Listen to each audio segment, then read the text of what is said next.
जब लग गुरु मिले न साचा, तब लग गुरु करो 10 पांचा।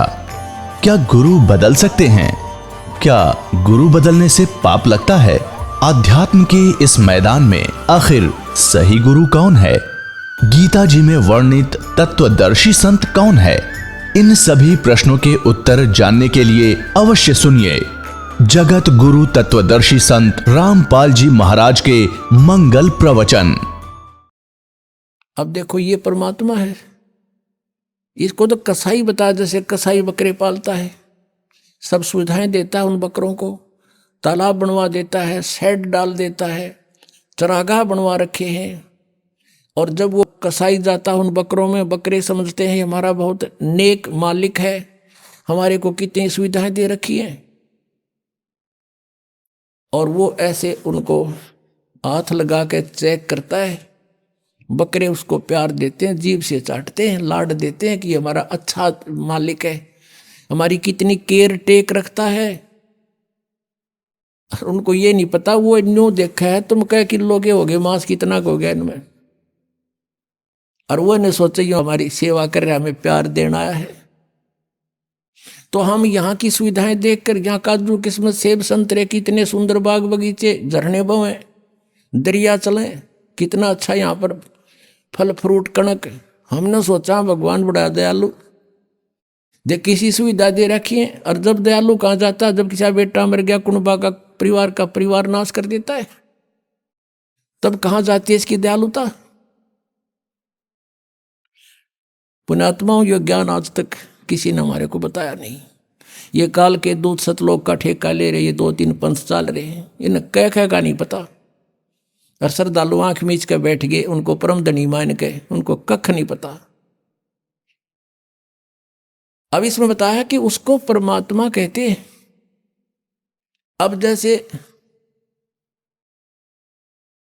परमात्मा भगवान का काम होता सुख दे दुख ना दे, तो ऐसे ही वो बकरे ये समझते हैं कि हमारा दयालु मालिक है। और शाम के समय जब उसका ऑर्डर आ जाता, वो ना देखता किसका बेटा ले जाना है, किसकी बेटी, किसकी माँ, किसका पिता। वो डंडा लेकर निकाल लेता मोटे मोटे छांट के। और बाकी बकरे जब वो निकल कर चलते हैं ना, निकाल कर उनको पता लग जाता है, वो इधर भागते हैं, कोई इधर भागते हैं वहां से, और भाग लेते हैं। फिर जाएंगे कहाँ, तो चारों तरफ से जबरदस्त बाड़ बना रखी है, सीमा बना रखी है, उनकी जा नहीं सकते, बाउंड्री बना रखी है।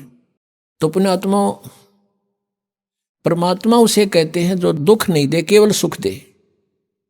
तो वो सतलोक में है, वो परमात्मा, वो परमेश्वर सतलोक के अंदर है, और वही परमात्मा कहलाता है। ये लोक त्रयम् आविश्य विवर्ति अवैश्वर है, वो तीनों लोकों में प्रवेश करके सबका धारण पोषण करता है, वो है अविनाशी परमात्मा। तो पुण्यात्मा, अब प्रसंग चल रहा है कि परमात्मा स्वयं आते हैं ये सत्य ज्ञान बताने के लिए, और हम यहां कैसे फंसे, ये ज्ञान भी परमात्मा स्वयं ही आकर देते हैं। उसके लिए परमेश्वर ने अपने द्वारा रची हुई सृष्टि का कुछ ज्ञान दिया। जब तक हम इस तत्व ज्ञान की इस कुंजी से परिचित नहीं होंगे, तब तक हम अध्यात्म ज्ञान नहीं समझ सकते। हम कौन हैं? पुण्यात्माओं, अभी तक हम सुना करते थे ऋषि में ऋषियों से कि आत्मज्ञान होना चाहिए, और परमात्मा कहते हैं कूप की छाया और कूप के माही ऐसा आत्मज्ञान। जैसे कुएं की छाया कुएं तक सीमित है, उसके बाहर कोई यूज नहीं कुएं की छाया का। कूप की छाया कूप के माही ऐसा आत्मज्ञान। आत्मज्ञान तो ये है कि हम कौन हैं और कहां से आए हैं, हमारा यहां जीने का उद्देश्य क्या है, ये तो है आत्मज्ञान। और फिर परमात्म ज्ञान कि वो परमात्मा कौन है, कहाँ है, कैसा है, कैसे मिलता है, उसको हम पाने का प्रयत्न कर रहे हैं तो उससे हमें लाभ क्या है? ये परमात्म ज्ञान। तो यहां सत्संग के अंदर आत्म और परमात्म दोनों ज्ञान बताए जाते हैं। अब ये सबको मालूम है कि हम यहां क्यों फंसे हैं। हम जीव हैं, ये बताते हैं सभी, हम जीव हैं और जीव का धर्म जन्म और मृत्यु है। और हमने यहां भक्ति करके स्वर्ग में चले जाना है। स्वर्ग में जाकर के क्या करना है? वहां अपने ठाठ भोगेंगे, मौज करेंगे। वहां मौज कितने दिन करोगे? बस फिर क्या पता।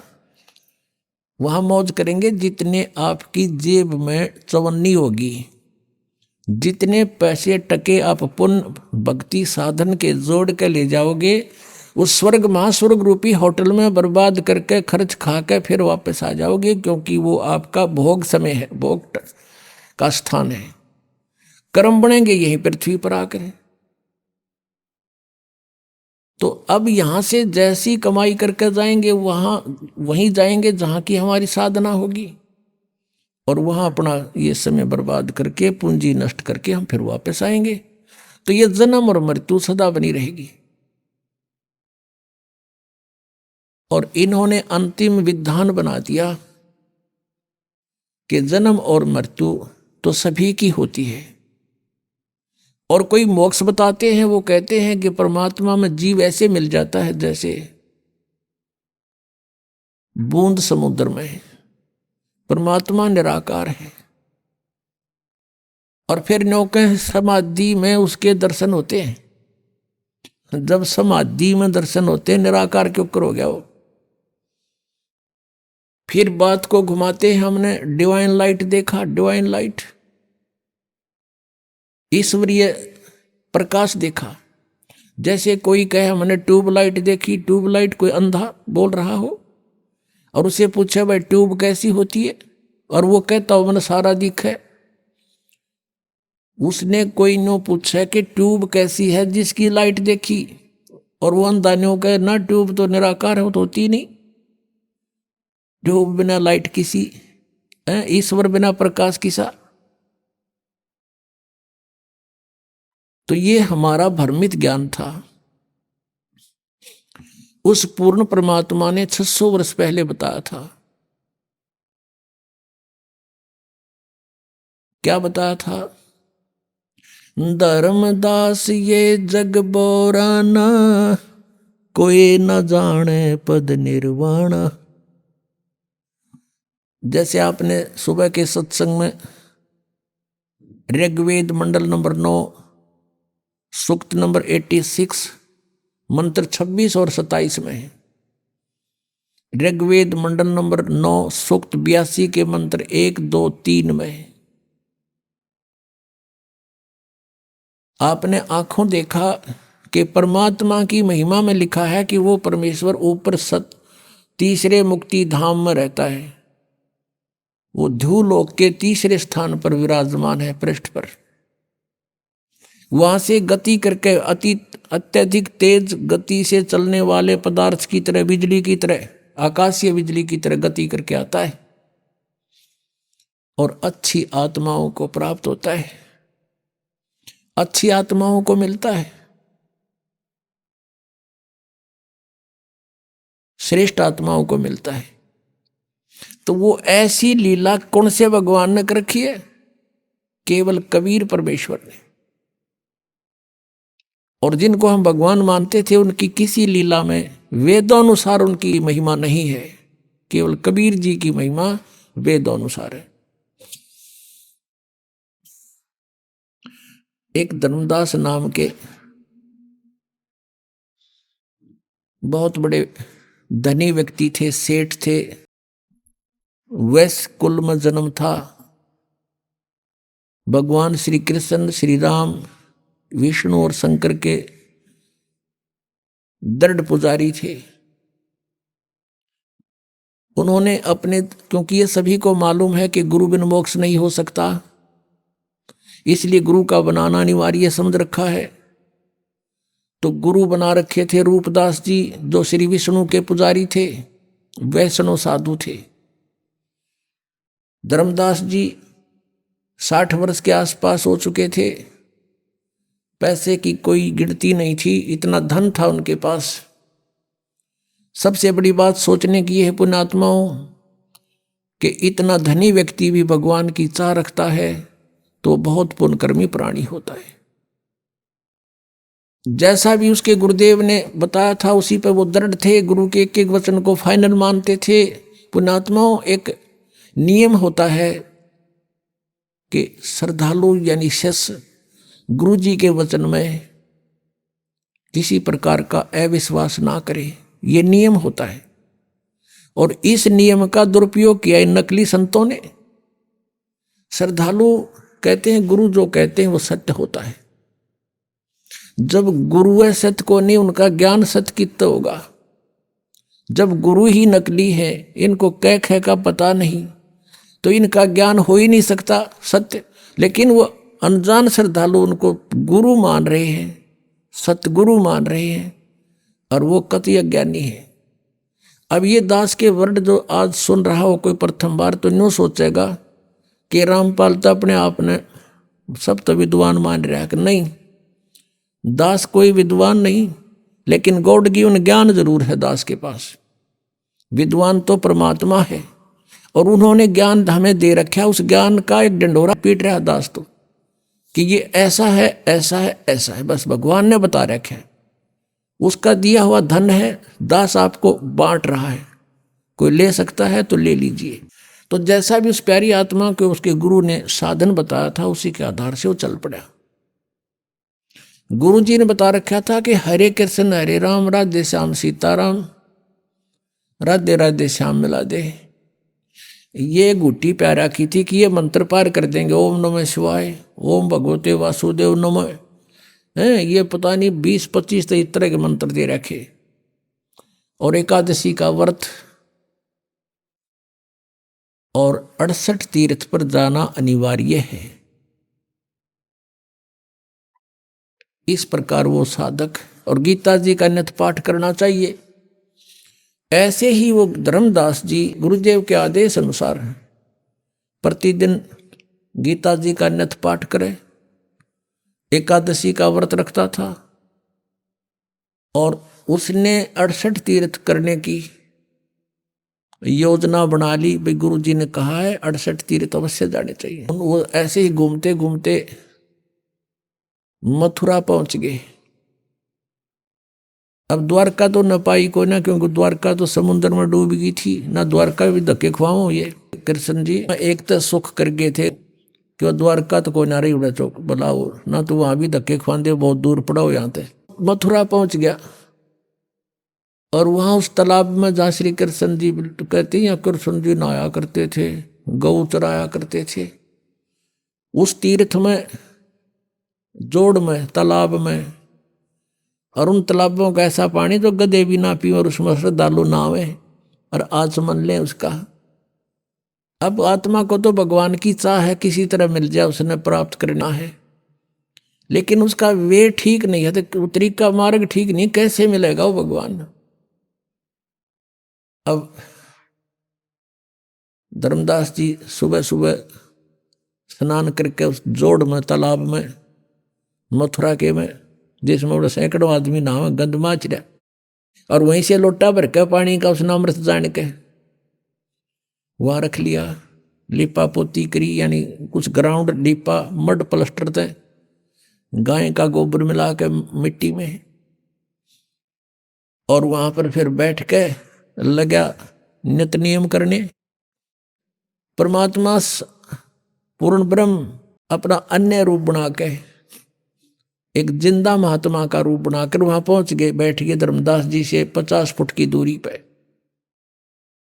जिंदा महात्मा होते हैं जो मुसलमानों के अंदर जिंदा महात्मा बोलते हैं उनको, जिंद पीर। उनकी काला और कोट होता है, घुटनों के नीचे ताई का, एक कच्छा अंडरवियर पहनते हैं लंबा सा, एक टोप सिर पे, काला ही टोप और काला ही चोगा। अब बैठ के दूर जानते और सुन रहे हैं गीता जी के पाठ को। धर्मदास जी बड़ी लय ला के पढ़ रहा है संस्कृत को, और फिर जैसा भी उसके गुरुदेव ने अनुवाद किया था अनुवाद भी सुना रहा है। अनुवाद सुनाना इसलिए शुरू कर दिया कि सामने एक भक्त बैठा है और दिखे है मुसलमान, लेकिन मेरी बातों से प्रभावित बहुत है, बड़ा ध्यान से सुन रहा है। अब धर्मदास जी ने गीता जी का 7वां अध्याय पूरा पढ़ दिया, क्योंकि इसमें सारे 30 श्लोक हैं और कुछ 8वें अध्याय के भी मोटे मोटे कुछ कुछ सुना दिए। जैसे 8वें अध्याय के 5वें और 7वें श्लोक में गीता ज्ञानदाता कहता है कि अर्जुन तो मेरी शरण में आ जा, मेरी भक्ति कर, मुझे ही प्राप्त होगा। इस तरह की उसने अपना सारी क्रिया जब कर ली, परमात्मा और निकट पहुंच गए और हाथ जोड़ के कहने लगे। अपने आप को एक दास बनाया भगवान ने, और सामने बैठा जैसे ये वैष्णव पंथ के जो उपदेशी होते हैं, एक कंठी रखते हैं गले में, एक तुलसी के मणिये की एक माला और तिलक माथे पे, और एक धोती कुर्ता सा बस वैसे लपेट लेते हैं कपड़ा सा, ऐसी वेशभूषा बना रखी। वो सन्यासी वैराग ले लिया उसने, यानी अपने गुरुदेव जी से एक साधु का रूप बनवा लिया, क्योंकि 60 साल का से भी ऊपर उम्र हो गई थी। एक लड़का था वो अपना कारोबार संभाल रहा था, तो वो अपना भक्ति मार्ग पर चल पड़ा था। भगवान ने, परमेश्वर ने करबद्ध होकर कहा कि हे वैष्णव साधु, हे महात्मा जी, मैं सब जगह भटक लिया, मेरी शंका का समाधान नहीं हुआ। अब धर्मदास जी फूल गया। अकबोल भक्त, क्या समस्या है तेरी? कि मुझे एक प्रश्न का उत्तर नहीं आया, किसी ने नहीं बताया। क्या? कि कौन ब्रह्मा का पिता है, कौन विष्णु की माँ, और शंकर का दादा कौन है, हमको दे बता। धर्मदास जी हंसे पहले तो कि वाह भाई वाह, आपको हमारे हिंदू सदग्रंथों का पता नहीं, इसलिए आप ऐसा बोल रहे हैं। भक्त, ये तो अजरो अमर हैं, इनके कोई माता पिता नहीं है, ये तो सर्वेश्वर हैं, ब्रह्मा विष्णु जी शिव जी, ये तो बड़े समर्थ शक्ति हैं, अजन्मा है, इनका कोई माता पिता। परमेश्वर ने कहा कि आप अपने सदग्रंथों से परिचित नहीं हैं महात्मा जी। श्री देवी भागवत में पढ़कर देखो, 3रे स्कंद में, इनकी जन्म मृत्यु होती है, ये अविनाशी नहीं है। और उस समय ये संस्कृत में थे सारे, तो वो उसने एक ब्राह्मण से पूछा कि ब्राह्मण, इसमें कहीं लिखा है? तो ब्राह्मण ने कहा, पढ़कर सुना 3रे स्कंद में। ब्राह्मण पढ़ता पढ़ता एकदम चुप हो गया, कहने लगा, भाई लिखा था, पर ये तो वैसे लिख दिया होगा। अब धर्मदास के वह बात खटकता गई, वे वैसे गीता में इन कैसे पुराणों वैसे कैसे लिख दिया। फिर परमात्मा ने कहा कि बात सुनो, आप 7वें अध्याय को पढ़ रहे हो, 7वें अध्याय में इस गीता जी के पढ़ने से क्या लाभ होगा आपको?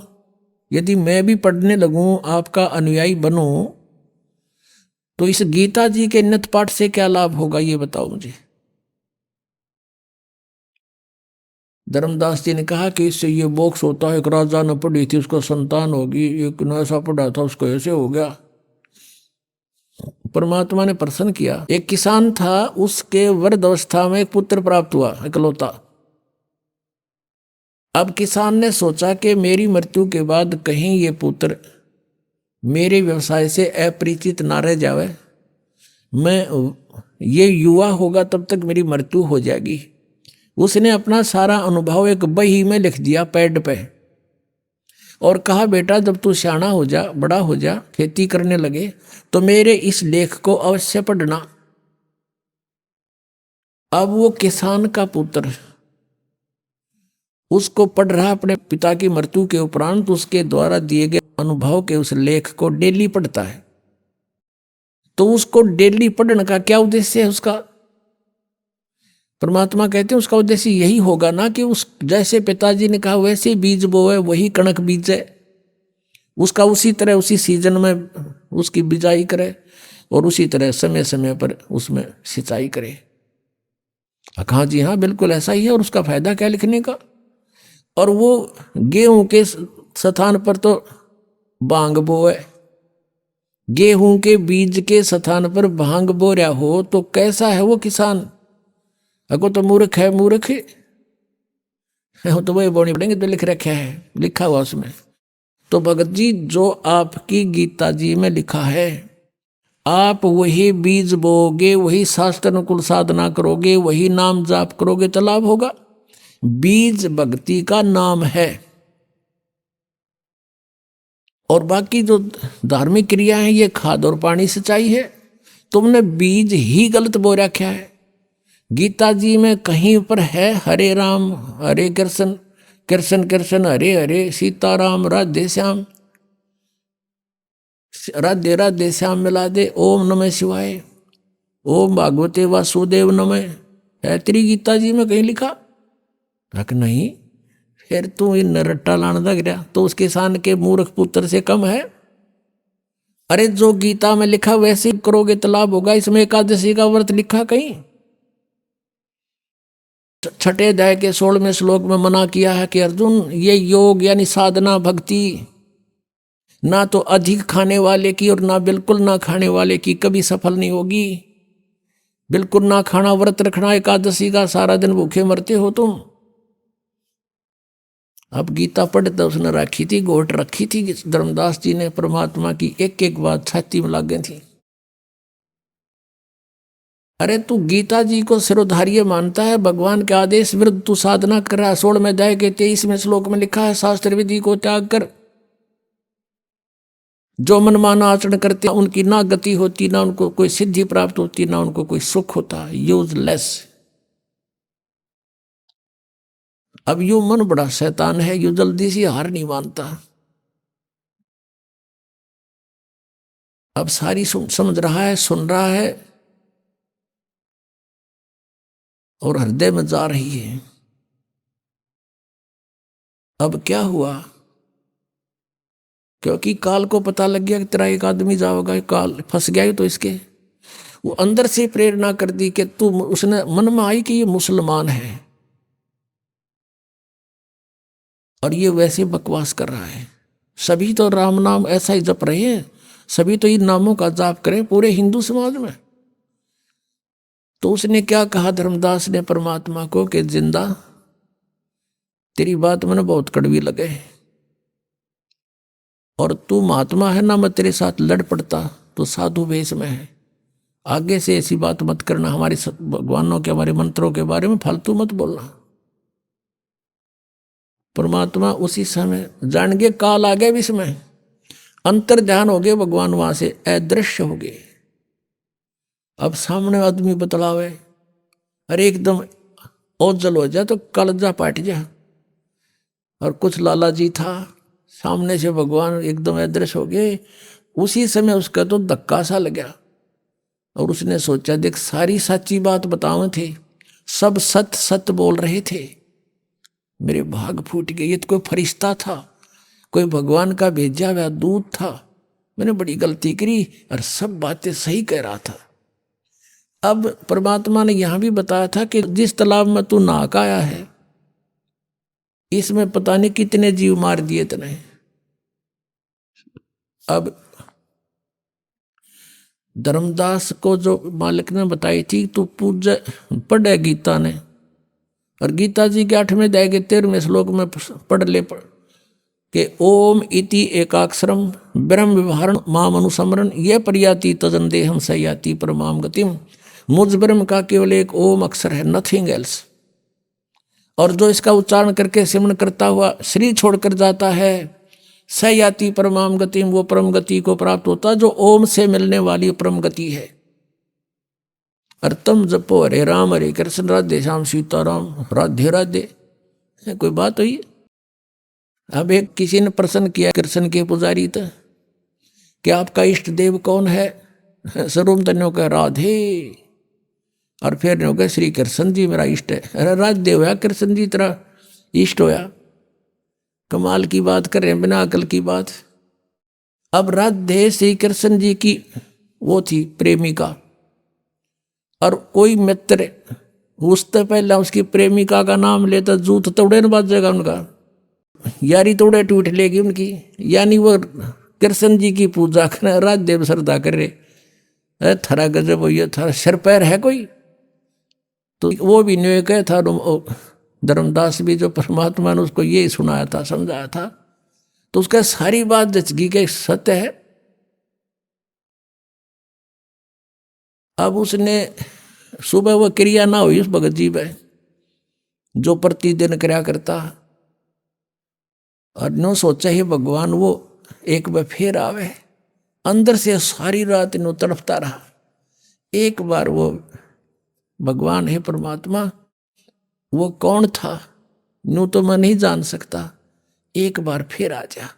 मैं कति कोई विवाद नहीं करूं, विनम्रता से सारी बातें पूछूंगा। ऐसे सारी रात करवट बदल कर काट दी। सुबह कोनी पूजा हुई ना, उस जोड़ में नहाने दिल करा तालाब में मथुराले में। रोटी बनाने लग गया बखते उठ के, वक्त से खाना बनाने लग गया लकड़ बाल के। जैसे जंगल से लकड़ी शाम ने तोड़ के ले आया था, चूल्हा बनाया ईंटों का कच्चा पक्का, उसमें एक मोटी लकड़ी लगा दी, साथ में सहयोगी लकड़ियां लगा के अग्नि जला दी, खाना बनाने लग गया। सब्जी बनाई, रोटी बनाई, और वो लकड़ियां जलती जलती निकट आ गई। मोटी लकड़ी लंबी थी 2-3 फुट की, वो जलती जलती निकट आ गया। एंड उसका सामने आ गया धर्मदास जी को आखिरी सिरा दिखाई देने लग गया उस मोटी लकड़ी का। वो बीच में थोथी थी, ओलो थी उसमें, जैसे लकड़ियों में सुराख सा होता है, और थोड़ी थोड़ी सी गिल्ली थी। अब उधर से सूर्य उदय होने वाला हो गया। अब क्या देखता है धर्मदास के उस लकड़ी के अंदर जो वो थोथी थी, सुराख था थोड़ा थोड़ा अंदर, उसमें से चींटियां बाहर निकलने का प्रयत्न कर रही हैं। उनके मुख में अंडे हैं और बाहर निकलने की चेष्टा करती हैं। तो उस लकड़ी के एंड में अंत में एक तरल सा पदार्थ उबल रहा, लकड़ी गर्म होने से उबल रहा है बाहर के हिस्से पर। आगे जाती हैं तो अग्नि जल रही है उस लकड़ी में, वो बाहर भाग रही है तो वहां उसके ऊपर गिर के उस तरल पर चटक मटक हो रही है, जल रही है। अब धर्मदास जी के हाथ पैर फूल गए। उसने तुरंत उस लकड़ी को बुझा दिया, पानी डाल दिया, सारी अग्नि बुझा दी। जितनी भोजन बन गया था बनाया, बाकी नहीं बनाया। अब उसने सोचा है भगवान आज तो ना जाने कितने जीव जल गए इसके अंदर, इतनी लंबी लकड़ी थी ये तो, और अब तो ये इतनी शेष रहती है, और इसमें सारी में चींटियां भरी थी, ये जल गए, इनके बच्चे भी जल गए। इस पाप के भोजन को आज मैं नहीं खाऊंगा, इसको किसी साधु संत को खिला दूंगा, मैं आज निराहार रहूंगा। ऐसा विचार करके वो सारा भोजन उठाया और चल पड़ा साधु संत की तलाश में। हम साधु संत किसको मानते हैं? जिसने या तो बड़ी बड़ी दाढ़ी रखा रखी हो, ऊपर जटा बढ़ा रखी हो, कति एक बस लंगोट बांध रहा हो और बैठा हो नगन, या कति लाल कपड़े हो, गेरुआ कपड़े हो, या मूंड मुंडा रखा हो, कोई माला पैर रखी हो, ऐसे को हम संत मानते थे। परमात्मा ने जैसा दृष्टिकोण उसने मान रखा था, ऐसा साधु मिला, उसा रूप बना लिया। एक हिंदू संत का रूप बना के एक पेड़ के नीचे बैठ गए। धर्मदास जी की दृष्टि पड़ी, सोचा कि वो महात्मा भी निकट ही मिल गए। जाके वो सारी थाली नो की नो सारी सामान था जितना भी भोजन रख दिया कि महात्मा जी भोजन पालो, भूख लगी होगी। अखा धर्मदास भूख लगी भाई, कल से आहार नहीं किया मैंने, जब धर्मदास कहा तो उसने एक बार तो देखा कि ये महात्मा मुझे जानता भी है। तो उसने सोचा मैं बहुत बड़े यज्ञ करता था, भंडारे करता था, साधु संतों को बुलाकर उनको भोजन खिलाता था, उनमें से कोई होगा। नहीं ध्यान दिया। परमात्मा एक लोटा जल का साथ लिए हुए थे, उसमें से जल उठाया और ऐसे छींटे मार के एक मंत्र बुदबुदाया पूरे भोजन पर। उसी समय सारे भोजन की चींटी बन गई और सारी थाली काली होगी और चींटियां अंडे ले लेकर बाहर निकलने की, थाली से बाहर निकलने की चेष्टा कर रही हैं। तब परमात्मा उसी रूप में आगे जो पहले दिन वार्ता हुई थी और कहा, रे धर्मदास तू आया था पुण्य करने और तू कल क्या कह रहा था। परमात्मा को देखकर धर्मदास ने मुसलमान रूप में भगवान को एक मुसलमान जाना और परमात्मा ने यह कड़वी सच कही तो उसने दुख माना और ये कहा था कि मैं जीव हिंसा नहीं करते, हम अन्य की तरह जीव हिंसा नहीं करते, यानी बहुत दुख मान के कहा था। ये टोंट कैसा था कि मुसलमान हो तुम, मांस खाते हो, हम हिंदू, हम हिंसा नहीं करते, हम जीव हिंसा नहीं करते। तब परमात्मा ने कहा था, रे तेरे तो तक कसाई भी अच्छा, और इस पाप के भोजन को तो मुझे खिलाने आया है। अरे अपराधी व्यक्ति। जब उसने धर्मदास ने देखा कि वो हैकल वाले चरणों में पड़ गया, बुरी तरह रोए, ये भगवान मुझसे गलती होगी, कल मैंने आपसे वाद विवाद किया, मुझे क्षमा करो भगवान, मुझसे गलती होगी, मुझे वो ज्ञान और सुनाओ। अब परमात्मा तो चाहते थे यो सीधा हो, किसी प्रकार इसकी आप बीमारी निकला, जो गंध भर रखा है इसने अंदर, तो बैठ गए वहीं पर, अब सुन ले ज्ञान आगे का। कल तूने गीता जी का 7वां अध्याय पढ़ा था,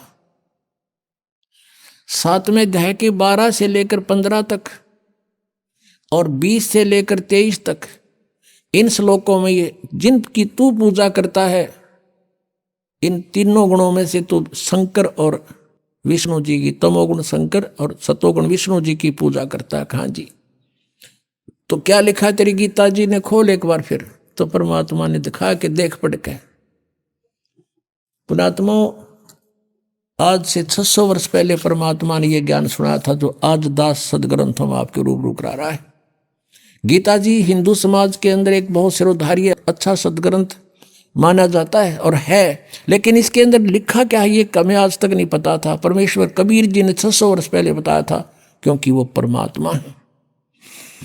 अब देखिएगा, श्रीमद् भगवत गीता, गीता प्रेस गोरखपुर से प्रकाशित है, जयदयाल गोविंद का इसके अनुवादक है। ये अध्याय 7 है श्रीमद् भगवत गीता, या 12 नंबर श्लोक देखे। इसमें लिखा है, और भी जो सतोगुण से उत्पन्न होने वाले भाव हैं और जो रजोगुण तथा तमोगुण से होने वाले भाव हैं, उन सब को तो मुझसे ही होने वाले हैं ऐसा जान, परंतु वास्तव में उनमें मैं और वे मुझ में नहीं है। अब रजगुण, सतगुण, तमगुण ये क्या है, ये थोड़ा सा कंसेप्ट क्लियर करना पड़ेगा। रजगुण ब्रह्मा जी, सतगुण विष्णु जी, तमगुण शिव जी। देखिएगा मार्कंडेय पुराण, यहां से प्रारंभ करते हैं। गीता प्रेस गोरखपुर से प्रकाशित है, सचित्र मोटा टाइप, गीता प्रेस गोरखपुर से प्रकाशित है। ये प्रकाशक एवं मुद्रक हैं, गीता प्रेस गोरखपुर, गोविंद भवन कार्यालय, कोलकाता का संस्थान। ये इनके फैक्स और फोन नंबर है। इसके 123 पृष्ठ पर देखिएगा, 122 से शुरू करेंगे पहले हम, यहां देखना। अब मार्कंडे जी बोले मुने, अब यहां पढ़ेंगे हम 123 पे। इस तरह स्वयंभू परमात्मा की 3 अवस्थाएं हैं, रजोगुण प्रधान ब्रह्मा, तमोगुण प्रधान रुद्र, सत्व प्रधान विश्वपालक विष्णु हैं। ये ही 3 देवता हैं और ये ही 3 गुण हैं। स्पष्ट हो गया? ब्रह्मा विष्णु महेश कहो चाहे तीनों गुण कहो, रजगुण कहो चाहे सतगुण कहो, तमगुण कहो। यही 3 देवता हैं और यही 3 गुण हैं। इससे बढ़िया कंसेप्ट तक है, हम क्लियर होए को ना, फिर भी और दिखाएंगे। अब ये कहता है कि ये तीनों गुणों से जो रहा है इसका निमित्त कारण मैं हूं। काल कह रहा है, गीता का ज्ञान कौन दे रहा है? श्री कृष्ण में प्रवेश करके यू काल बोल रहा है, और ये कह रहा है कि ये जो कुछ भी ये हो रहा है ना, रजगुण से ब्रह्मा जी से भी उत्पत्ति, यानी सभी जीव इस रजगुण के इंजेक्शन लग जाने से, इसके प्रभाव से हम संतान उत्पत्ति करते हैं। यहाँ की फिर ठाठ बाट की जो इच्छा करते हैं, रजोगुण के दबाव से, श्री ब्रह्मा जी के दबाव से। और फिर सतीथी एक दूसरे ममता मोह हमारी फंसी हुई जीव के बस का नहीं। और फिर संहार तमोगुण से, शिव जी से। ये तीनों कहता है मैं ही इसका मुख्य कारण हूं, मेरे ही कारण हो रहे, क्योंकि इसको श्राप लगा हुआ है 1 लाख मानव शरीरधारी प्राणियों का निताहार करने का।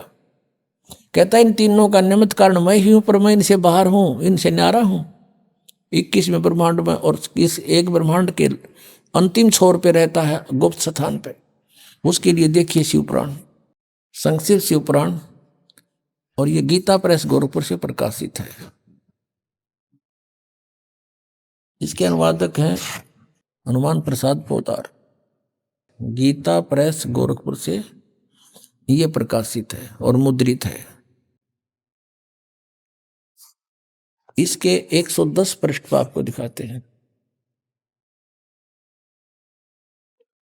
रुद्र संहिता और संक्षिप्त शिवपुराण पृष्ठ 110, और 9वां अध्याय समाप्त होता है इसके लास्ट में। इस प्रकार ब्रह्मा, विष्णु तथा रुद्र, इन 3 देवताओं में गुण हैं। रजगुण ब्रह्मा, सतगुण विष्णु, तमगुण ये शिव जी शंकर। परंतु शिव गुणातीत माने गए, वो इनसे न्यारा है, गुणातीत, इनसे अलग। ये काल है, सदा शिव कहो, महाशिव कहो, काल कहो, काल रूपी ब्रह्म कहो, ये वो अलग है। श्रीमद देवी भागवत और कंसेप्ट क्लियर करते हैं, जो संस्कृत सहित है, और बम्बे श्री कृष्ण दास वेंकटेश्वर प्रेस से ये मुद्रित है। ये देखिएगा, श्रीमद देवी भागवत है ये। अथ श्रीमद देवी भागवत सभाष्टिकम सैमात्यम, खेमरा श्री कृष्ण दास प्रकाशन, बम्बई 4, यहां से ये प्रकाश। इसमें संस्कृत भी साथ है। इसका हम 3रा स्कंद देखते हैं। अथ श्रीमद देवी भागवते भाषा टीका युक्ते 3 स्कंद प्रारंभते। इसके 11 नंबर पृष्ठ पर हम आते हैं। 5वें अध्याय का ये 11 नंबर पृष्ठ है। 5वें अध्याय का 8वां श्लोक पढ़ते हैं। इसमें संस्कृत भी साथ है। इसमें कोई बात खत्म हो जाती है, कोई नो कह कि नहीं। अब 5वें अध्याय का 7वां श्लोक है, 8वां 7वां इधर है। हे माता, यदि हमारे ऊपर सदा आप दया युक्त हो, शंकर भगवान कह रहे हैं, तो हमको तमोगुण में किस प्रकार प्रदान किया है? ब्रह्मा रजोगुण और हरि सतगुण युक्त किस प्रकार किए हैं? युक्त क्यों किए हैं? क्यों किस प्रकार किए हैं? अब यहां हम 8वां देखते हैं, संस्कृत भी देखते हैं हम, क्योंकि ये देवनागरी लिपि है। ये 7वां समाप्त हुआ, 8वां यहां से शुरू होता है। यदि दया धर्मना न सदाम्बिके कथम अहम विहित है। शंकर भगवान कहते हैं, यदि तू हमारे पर दयालु है तो इसे बुंडे कुकर्म में हमने क्यों लगा रही है, और क्यों हम इस एक के गुण युक्त बना दिए? हमारे बस की बात नहीं। कथम अहम विहित है, किस प्रकार मैं बना दिया? तमोगुण है। और कमल जय, यानी कमल से उत्पन्न होने वाले ब्रह्मा जी को रजोगुण संभव, रजोगुण क्यों बना दिया? सुविहित विहिता किमु सतोगुण हरि, विष्णु को आपने सतगुण क्यों बना दिया? अब ये फाइनल हो गया। अब गीता जी के इस पवित्र ग्रंथ में हम समझ सकेंगे, ये कोड वर्ड हैं, और कोड वर्डों को टीचर बता सकता है, स्टूडेंट नहीं समझा करते। हमारे जो टीचर थे जिनको हम विद्वान समझते थे, संस्कृत भाषा जानते हैं, वो अध्यात्म ज्ञानहीन थे। उनके मोतिया बंद हो रहा था अज्ञान का। अब दिखाते हैं आपको वही सदग्रंथ हमें क्या बताना चाहते हैं। यही श्रीमद् भगवत गीता, ये वही जो आपको अभी दिखाई थी, अब नए अध्याय 7 का हम फिर पुनः वो 12वां श्लोक पढ़ते हैं। ये 12वां श्लोक है। और भी जो सतोगुण से उत्पन्न होने वाले भाव हैं और जो रजोगुण तथा तमोगुण से उत्पन्न होने वाले भाव हैं, उन सब को मुझसे ही होने वाले हैं ऐसा जान, परंतु वास्तव में उनमें मैं और वे मुझ में नहीं है। आगे देखना 13वें में क्या कहा। गुणों के कार्य रूप सात्विक, राजस और तामस, इन तीनों प्रकार के भावों से ये सारा संसार प्राणी समुदाय मोहित हो रहा है। इन तीनों गुणों से परे, रजगुण ब्रह्मा, सतगुण विष्णु, तमगुण शिव जी से परे मुझ अविनाशी को नहीं जानते। ये कहते हैं, काल कहता है ये ब्रह्मा विष्णु महेश से ऊपर मुझे नहीं जानते। सारा संसार इन्हीं तक सीमित है। अब 14वें श्लोक में क्या कहा है, क्योंकि यह अलौकिक अर्थात अति अद्भुत त्रिगुणमयी मेरी माया, रजगुण ब्रह्मा, सतगुण विष्णु, तमगुण शिव जी के द्वारा फैलाया गया जाल, ये बड़ी दुस्तर है, बड़ी खतरनाक है। और जो व्यक्ति मुझ को निरंतर भजते हैं वे इस माया का उल्लंघन कर जाते हैं। यानी जो ब्रह्म साधना करते हैं वो इनसे ऊपर उठ जाते हैं, इनसे अधिक लाभ प्राप्त करते हैं। जो ब्रह्मा विष्णु महेश से ज्यादा लाभ, वो महास्वर्ग में चले जाते हैं। इसका भाव ये है। अब देखियो 15वें श्लोक में, 7वें अध्याय के 15वें श्लोक में गीता जी में कितना कमाल कर दिया। माया के द्वारा जिनका ज्ञान हरा जा चुका है, त्रिगुणमयी माया, रजगुण ब्रह्मा, सतगुण विष्णु, तमगुण शिव जी से आगे वो किसी को मानने को तैयार नहीं। इनकी बुद्धि वहीं तक बंद होगी। इनके द्वारा जिनका ज्ञान हरा जा चुका है, रजगुण ब्रह्मा, सतगुण विष्णु, तमगुण शिव जी द्वारा, माया द्वारा, और इनसे आगे किसी की भक्ति नहीं करते। उसके विषय में कहा कि असुर स्वभाव को धारण किए हुए, मनुष्यों में नीच, नराधमा और दूषित कर्म करने वाले मूर्ख, दूषित कर्म करने वाले मूढ़ लोग मुझको नहीं भजते। यानी इस सीधा सा अर्थ हो गया कि कोई भजने की बात है, ब्रह्मा विष्णु महेश की पूजा करते हैं वो, ये गीता ज्ञानदाता कहता वो मुझे नहीं भजते, क्योंकि ये काल बोल रहा है। अब फिर पढ़ो 15वां 7वें अध्याय का, कहते माया के द्वारा जिनका ज्ञान हरा जा चुका है, त्रिगुणमयी माया, रजगुण ब्रह्मा, सतगुण विष्णु, तमगुण शिव जी तक जिनकी बुद्धि बंद हो ली और की नहीं सुनते कति, असुर स्वभाव को धारण किए हुए, राक्षस स्वभाव को धारण किए मनुष्यों में नीच और दूषित कर्म करने वाले मूढ़ लोग मुझको नहीं भजते। पुण्यात्मा, ये कोड वर्ड है, सांकेतिक शब्द हैं। इनको टीचर ही समझकर आगे स्टूडेंट को बताया करते हैं। इसका क्या अर्थ बना है कि जैसे जो रजगुण ब्रह्मा, सतगुण विष्णु, तमगुण शिव जी की पूजा करते हैं वो राक्षस स्वभाव को धारण किए हुए, गीता जी में लिखा है, और दूषित कर्म करने वाले मूर्ख, मूढ़, राक्षस स्वभाव को धारण किए हुए, मनुष्यों में नीच, मनुष्यों में नीच और दूषित कर्म करने वाले मूर्ख। गीता ज्ञानदाता यानी ब्रह्म कहता है मेरी पूजा भी ना करते। ये एक समय एक भस्मागिरी नाम का एक तपस्वी था, तमोगुण शिव की साधना करता था और भगवान शिव के गेट के सामने धरना धर दिया, ऊपर को पैर नीचे को शीश करके सिरासन पर 12 वर्ष खड़ा रहा। एक दिन पार्वती के प्रार्थना से भगवान शिव से कहा पार्वती जी ने कि आप तो देवों के देव हैं, महादेव हैं, आपका भगत क्या मांगता है, इसको देव यहाँ से चलता करो, इसको समय सुबह सुबह माथे लग गई हो यहाँ पर। भगवान शिव ने कहा कि बोल भाई भस्मागिरी क्या मांगता है।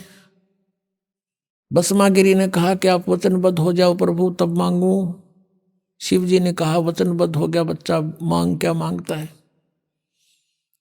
वो खड़ा हो गया, फिर तो छोड़ दिया सिरासन, सीधा खड़ा हो गया। कहने लगा भगवान आप ये भस्म कड़ा दे दो। भगवान शिव जी के पास एक भस्म कड़ा था, हाथ में पहन रखा था, और कोई भी किसी की तरफ ऐसे करके उसके सिर पे करके नू कह दे भस्म, वो भस्म हो जाता था। इसका खूब पता था भस्मागिरी ने। अब उसने किस लिए तपस्या की थी भगवान शिव जी की कि पार्वती को तो पत्नी बनाऊंगा, भस्म कड़ा लेकर शिव जी ने मारूंगा। जो ही भगवान शंकर ने वो कड़ा निकाल कर दे दिया कि ले बच्चा। भगवान शिव ने न सोचा था यो जंगल में रहता है, अपनी रक्षा के लिए लेता होगा राक्षसों से। भगवान शिव ने ये भी ना पता था तेरा दुश्मन है, भगत नहीं। हाथ में कड़ा आते ही कहने लगा ओले शंकर होशियार, तुझे मारूंगा, पार्वती को पत्नी बनाऊंगा। अब जो तेवर बदले दिखे श्री भगवान शंकर जी ने, तमोगुण शंकर ने, और अपने पुजारी की से के, तो भगवान शिव जी ने वहां से फिर खका उठा दिया, 100 की स्पीड पकड़ दी, भाग लिए जोर तक। पीछे पीछे भस्मागिरी, आगे आगे भगवान, पाछे पुजारी, आगे और भगवान, और उनका सांग लकड़ रहा वहां पे। अब कहते हैं फिर विष्णु रूप में परमात्मा आए पार्वती रूप में, और उसको कहा भस्मागिरी डट जा, क्यों भाग रहे हो, आप मेरे लिए ही तो प्रयत्न कर रहे हो, रुक जाओ कि पहले मैंने इसका काम कर लेने दे फिर रुकूंगा। भस्मागिरी कहता है पहले शंकर न मार लो फिर बात करूंगा तेरे से। पार्वती रूप में भगवान ने कहा कि देखो आपके पास भस्म कड़ा है, वो आपके पास निकट थोड़ा आ सकता है, और आप आओ मेरे साथ, कुछ बैठेंगे बातें करेंगे। वो डट गया, रुक गया। तो फिर वो कहने लगी डांस करके दिखा मुझे। भस्मागिरी कहता मैं तो तपस्या करनी आदमी हूं, मैंने डांस तो ना करना तक ना, डांस तो करके दिखाना पड़ेगा तब मैं प्रसन्न होऊंगी। तो उन्होंने बोला करने लग गया डांस कि मैं बताती हूँ ऐसे करो ऐसे करो, नो करके, और जो उनसे हाथ में कड़ा था वो सिर पर करवा लिया, और कर ऊपर और कर। जब ऊपर आ लिया, जब ने कह दिया भस्म, वो भस्मागिरी मर गया, भस्मासुर कहलाया। फिर उसके बाद वो राक्षस फिर विष्णु रूप धारण करके वहां पहुंचे। भगवान शंकर जहां एक्सप्रेस हो जा रहे थे, वहां जाकर खड़ा होके के डट जा भोलेनाथ, डट भगत भाई रुक जा। अब देखा विष्णु जी है, भागले आ जा, भागले। बोला कहाँ क्या क्यों भाग रहे हो कि भस्मागिरी ने मेरे से ऐसे ऐसे धोखा कर दिया। तब भगवान विष्णु रूप में परमात्मा थे, वो पूर्ण ब्रह्मा की रक्षा करते इनकी।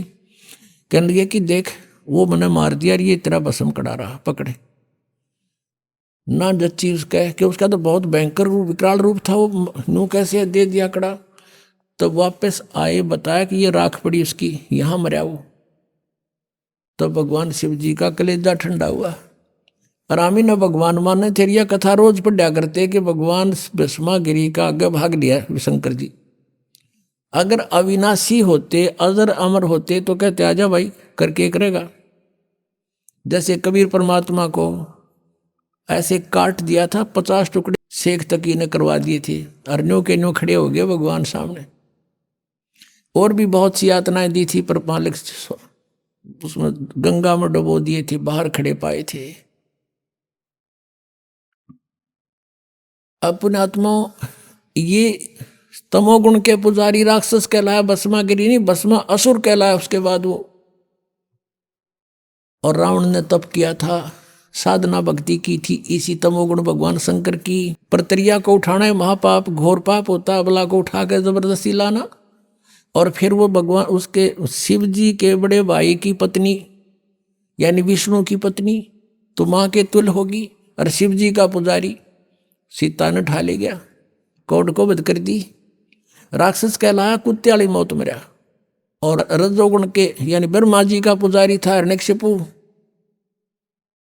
अब उसने के जुल्म किया, बेटे का दुश्मन हो गया, राक्षस कहलाया। और कैसे उसका अंत हुआ। अब विष्णु जी के पुजारी जो सतोगुण के हैं ये वैष्णु कहलाते हैं। एक समय कुंभ का मेला भरा हरिद्वार में, वहां पर ये सभी कुंभ के पर्व में स्नान करने के लिए, पर भी लेने के लिए जाते हैं। गिरी, पुरी, नागा, वैष्णव और ये अलग अलग अपने वहाँ अलग अलग ग्रुप में जाके इकट्ठे हो जाते हैं। गिरी अलग, पुरी नारे, सन्यासी नारे, नागा नारे और वैष्णव अलग। और फिर स्नान करने के समय सभी प्रस्थान कर देते हैं अपने अपने मुखिया के पीछे पीछे। ऐसा ही हुआ। सबसे पहले नागा कति नंगे रहते हैं, वो हजारों की संख्या में थे। वो पहुंच गए वहाँ हर की पैड़ी पे हरिद्वार में और सब पर स्नान करने की पोजीशन पकड़ गए। पीछे तो आगे वैष्णव साधुओं का पूरा ग्रुप, कोई हजारों की संख्या में। वो जाकर कहने लगे, नागाओं तुम बाद में स्नान करना, हम सर्वश्रेष्ठ हैं। नागा कहने लगे, नहीं हम सर्वश्रेष्ठ हैं, हम त्यागी और वैरागी हैं, हम कोई वस्त्र भी साथ नहीं रखते, हम बिल्कुल नी इच्छा घूमते हैं, हम सर्वश्रेष्ठ, हम प्रथम स्नान करेंगे। वैष्णव साधु कहने लगे, रे पशु की तरह तुम नंगे फिरो, टट्टी के हाथ भी ना धोते, शरण फिरो, बाहर मरो, हम नहाएंगे पहले, आज तुम प्रथम नहाने वाले हो गए हो। कहने का भाव ये है, वो गंगा भी भूल गए, भगवान भी याद ना रहा, लट्ठम लट्ठा तीर निकाल लिया, तलवार काट ली, एक दूसरे को कत्लेआम कर दिया। 25,000 ये त्रिगुण उपासक कटका मर गए वहां पर। तो ये कर्म किसके हैं? राक्षस स्वभाव को धारण किए मनुष्यों में नीच दूषित कर्म करने वाले मूर्ख। गंगा का पानी मैला होता, 2 मिनट पाछे नहा लो भाई, कोई बात ना, हम ये बैठे यहाँ पर। एक आम आदमी से गिरा हुआ करैक्टर इन लोगों का व्यवहार। अगर आप गंगा कहीं स्नान करने गए भी हो, कभी डले डोहा थे जब हम भी जाया करते, कोई आकर कहता भाई मैं भी नहा लो, कहा जा, उसको स्थान देते थे, कहा जो आप भी नहा लो। आम व्यक्ति का व्यवहार अच्छा, इनको महात्मा कहना कहा हम, और इनसे जाकर दीक्षा लें, इनसे मोक्ष माने। इसके विषय में परमेश्वर ने सूक्ष्म वेद में कहा है, तीर तुपक तलवार कटारी जम धड़ जोर बधावे हैं, और हर पैड़ी हर हेथ ना जाना, वहां जा तेग चलावे, और काटे शीस नहीं दल करुणा ये जग में साध को आवे हैं, और जो जन इनके दर्शन को जावे उनको भी नरक पठावे। कहते हर पैड़ी, हर की पैड़ी कहे, भगवान के प्रति कोई दया नहीं और आपस में कत्लेआम कर रहे हैं, और काटे शीस नहीं दल करुणा, ये जग में साधु को महात्मा। और कहते इनके तो दर्शन भी कोई करने जाए ना, उसने भी नरक पठावे। हमने आसपास देखा गाँव में, हमारे गांव में नाथों का डेरा था एक, अब भी है। तो जो भी उनके संपर्क मानता उन्हें पहले सुल्फा प्याण सिखाते, उसको एक चलम सी रखा दे मिट्टी की इतनी, सुल्फा भर कर टन कर देते, फिर वो चोरी करता, क्योंकि आदि बन जाता, घर के यहाँ तो लुकमा लाता, दाने लाता, उन्हें सुल्फा पीना डेली। तो नो बिगाड़ दिए, न कहते इनके दर्शन जाओ, उन भी नरक भेज दें, ये काहे कि भक्ति कराओगे करेंगे। अब धर्मदास इन बातें न सुन के बहुत प्रभावित हुआ। पुण्यात्माओं, बहुत कुछ परमात्मा ने उसको समझाया। आइए अब हम उन श्रद्धालुओं के अनुभव जानते हैं जो जगत गुरु तत्वदर्शी संत रामपाल जी महाराज जी से दीक्षा प्राप्त कर चुके हैं तथा उनके द्वारा बताए गए भक्ति मार्ग पर चल रहे हैं। सर नमस्कार। नमस्कार। क्या नाम है आपका? मेरा नाम दीपक शर्मा है। दीपक जी, आप कहाँ से आए हो? मैं मंडी गोविंदगढ़ पंजाब से आया हूँ। सर, संत रामपाल जी महाराज से आपने नाम दीक्षा कब ली? मैं संत रामपाल जी महाराज जी से दीक्षा 16 सितंबर 2016 को ली। मैंने उनका ज्ञान समझा, उनकी बुकें जो थी, ज्ञान गंगा थी, मैंने बुकें पढ़ी और मुझे बुकें पढ़ के बहुत अच्छा लगा, उसका ज्ञान का पता लगा। जो कि मैं गलत साधना कर रहा था, मेरे को उस ज्ञान का पता लगा। मैंने बुक्स जो पढ़ी संत रामपाल जी महाराज जी की, तो मुझे बहुत मैं अट्रैक्शन हुआ उसकी तरफ, मेरे बुकों की तरफ मेरा बहुत अट्रैक्शन हुआ। तो अलग चीज़ पता लगी मुझे ज्ञान की, बहुत अच्छा लगा मुझे बुक पढ़ के। उसके बाद मैंने 3 महीना फिर मैंने सत्संग सुने गुरु जी के और बुक्स पढ़ी, और जो भगत थे हमारे मंडी गोविंदगढ़ में, तो उनसे मैंने चर्चा की, तो मुझे ज्ञान का बहुत ज़्यादा पता लगा, मुझे बहुत अच्छा लगा। उनमें भक्तों के अनुभव भी हैं बहुत, और लाभ भी बताए गए हैं। तो जी जो करते थे भक्ति देवी देवताओं की, शिव जी की जो भी भक्ति करते थे वो भी उनकी भक्ति करते थे, मैं भी शिव जी की बहुत भक्ति करता था, पर मुझे कोई लाभ नहीं होता था। मैं रात को 1:30 बजे तक मंदिरों की सफाइयाँ करता था, उन सेवा में लगा रहता था। अभी मैं मंदिर को साफ़ करके रखना, सुबह 4 बजे, रात को 1:30 बजे घर पे जाना, सुबह 3 बजे फिर मैं नलास जाता था। शिव जी को मानता था ना मैं, सुबह 3 बजे जाता था उठ के, रात को 1:30 बजे तक मंदिरों की सफाई करते रहना। मैंने बहुत कुछ किया पर मेरे को लाभ नहीं हुआ। मेरी मम्मी की सांस की प्रॉब्लम नहीं ठीक हो रही थी, मेरे को वो भी टेंशन थी, क्योंकि रात को जाग के हम काटते थे। तो मुझे बहुत प्रॉब्लम्स हुई हैं। मेरे पापा भी नहीं थे, मेरे को बहुत प्रॉब्लम थी। पर जब संत रामपाल जी महाराज जी की ज्ञान गंगा जब मैंने पढ़ी, तो उसमें जो ज्ञान की बातें थी सभी के रिलेटिव, देवी देवताओं के रिलेटिव ही, वे हमें जो भी है अपने से नहीं दे सकते। जब इनकी भक्ति करेंगे सब कुछ तो हमें तभी मिलेगा। सर, आपने संत रामपाल जी महाराज से नाम दीक्षा अपनी माता के कारण ली, जो कि श्वास की बीमारी से पीड़ित थी। सर, हम आपसे यहाँ पे पूछना चाहते हैं कि आपको क्या लाभ मिले?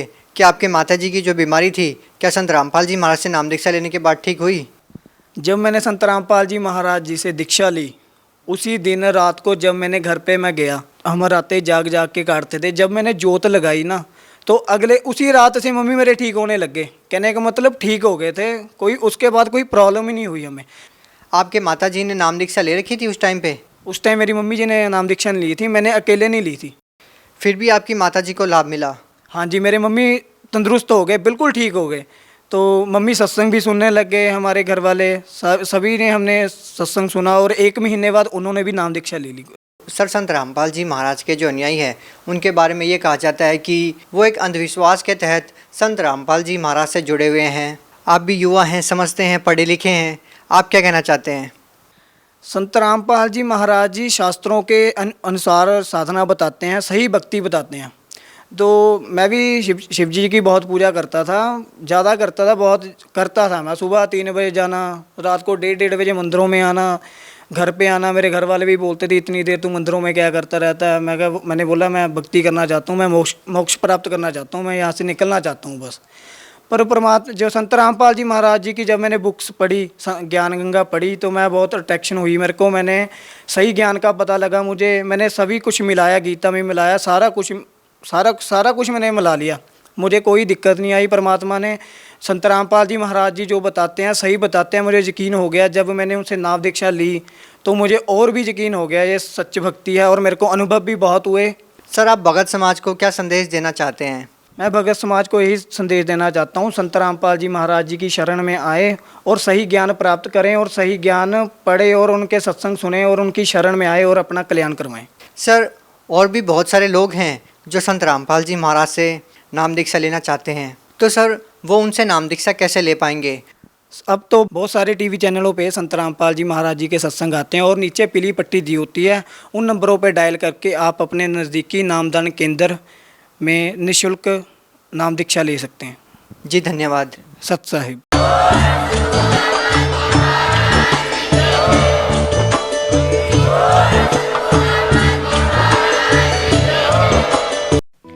आप सुन रहे थे जगत गुरु तत्वदर्शी संत रामपाल जी महाराज के मंगल प्रवचन। अधिक जानकारी के लिए संपर्क करें।